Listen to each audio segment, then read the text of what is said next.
So this is part 3. We'll continue with opioids. So another opioid, heroin. It's a semi-synthetic, so it's the most potent euphoria and universally illegal, so around the world. Overdose usually occurs because pure heroin is injected, so usually it's cut with something else, so it's not pure. Hydrocodone is a synthetic opioid.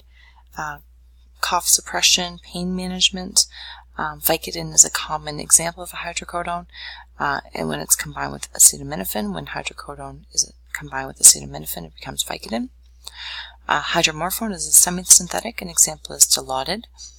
Extended release medication is available, so it usually wouldn't create the high, but unfortunately, if it's crushed or chewed, there's no euphoric effect as fast, and an overdose can occur. Meperidine is a synthetic opioid. An example of it is Demerol. Can be used for pain of childbirth. So methadone is a semi-synthetic. It's a treatment of heroin and other opiate dependency. It's usually given orally. It holds off withdrawal effects of other opioids for 24 hours. So generally what would happen is somebody would go to the methadone clinic every day, same time. They would get the medication, the methadone, and it would hold off any withdrawal symptoms from the opiate. So they can continue to function, and the methadone generally does not produce euphoria when taken orally, so if it's taken as prescribed. Can still develop a tolerance and withdrawal, but it's a lot slower than with other opiates. But you can become physically and psychologically dependent on it, and overdose is possible on methadone, so you still need to be careful. There's a reduced mortality rate and reduced HIV rates compared those in methadone treatment and those who are not.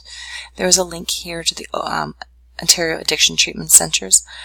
It is the methadone maintenance program is generally what they provide. So take a moment now and pause this and go and take a look at that website. It gives more information about OATC clinics. Morphine is a natural opiate. It's derived from the poppy itself. It's high dependence liability, slower to feel the effects, and pain relief is felt at lower doses than drowsiness and mental clouding. So opiates. So opium is a natural opioid. It's not a drug, but comprised of 3 active components. So morphine, codeine, and thadine. So those 3 components make up opium, and then they're taken apart to create different substances. So when opium's smoked, it does have euphoric properties. It's also been clinically used to treat diarrhea and dysentery. So this is a picture of the opium poppy itself. So oxycodone is a semi-synthetic opiate.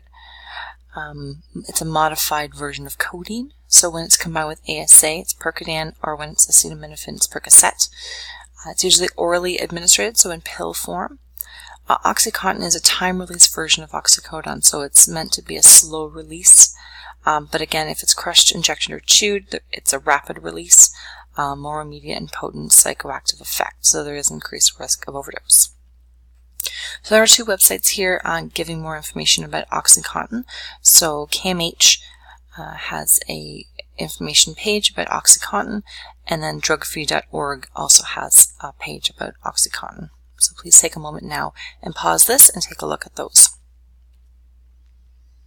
Propoxyphene is a synthetic opiate. The example of that is Davron. It's a mild to moderate pain relief alternative to codeine. It's not really abused.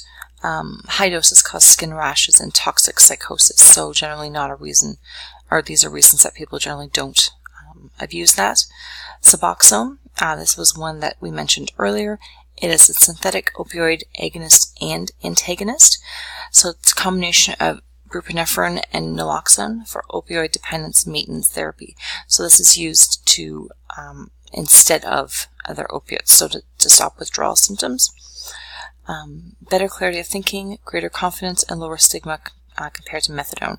So it does have the same idea of what methadone provides, but it's different. So opioid antagonists. So what an antagonist is, it's meant to reverse the negative effects of opioid overdose. specifically respiratory depression. So that way, if somebody's overdosing, generally they will stop breathing, but an opioid antagonist will reverse that effect. So some examples, Talwin is an agonist-antagonist, so it has no cross-tolerance to other opioids, but a tolerance can develop to the Talwin. When it's combined with an antihistamine and injected, it creates a heroin-like effect. So still can be abused, can be combined with Ritalin to produce a similar effect. So other opioid antagonists, so naloxone or Narcan. So this is a pure antagonist, so it stops the effect of other opiates. So there's no pain relief or psychoactive properties, so it's not going to give you the euphoric feeling or other pain relief. When it's injected, it means of reversing opioid-induced respiratory depression, so opioid overdoses. So again, there's a website here from the Ontario government, explains the free naloxone kit. So I'd like you to take some time to look at that as well. Another type is naltrexone or Revia. It is again an antagonist. It's similar to naloxone, but with a longer duration of action. So the naloxone is quick. You have to get to the hospital much quicker. Naltrexone, you have a little bit more time. It lasts longer. It does not produce withdrawal symptoms. It's efficient in suppressing the effects of heroin. And anti-alcohol craving drug if taken prior to drinking alcohol. So again, like we talked about in the other part, in part 2, we talked about how naltrexone, if taken before drinking alcohol, it stops the pleasurable effects of alcohol.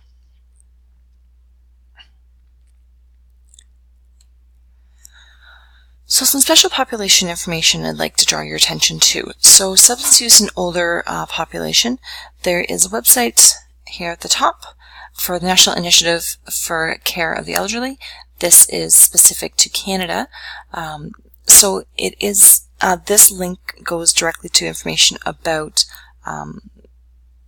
introduction to older adults and substance use. So take some time to look at that.